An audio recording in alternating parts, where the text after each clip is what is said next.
Cloning. Cloning organs for transplants. And cloning animals that are endangered or extinct to raise a population are both very good things about cloning that led us to choose cloning as one of our topics to give part of the money to. GMO foods have better taste, increased nutrients, and less pests and diseases. And most importantly, forensics.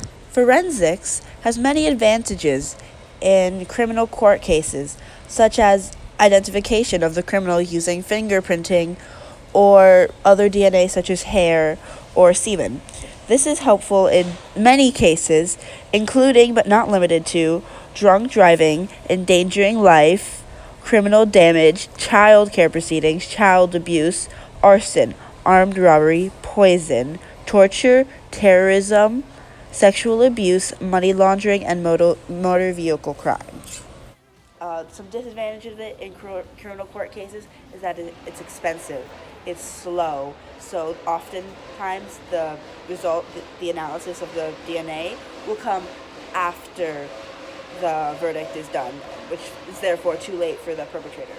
And sometimes it's the wrong person. It's not a perfect system, and there are other factors that can impact the results, like if it was not placed in a proof bag, evidence bag, and if it was kept at a certain temperature for too long, that can all affect the results. And there's other uses too, like identification. You can, if say you or your family were separated in war, you can use your DNA to find your family again. And there's also more like common everyday uses, like 23andMe, which uses your DNA to find out where you come from. That's an example of forensics.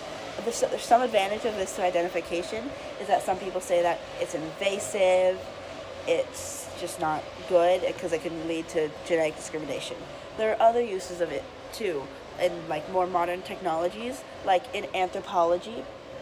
We use forensics to determine the age of the ancient person, where they lived, how they lived, what their diet consists of. And then there's also DNA prediction that forensics works in. Like, many people use forensics to see what diseases they're predisposed to have.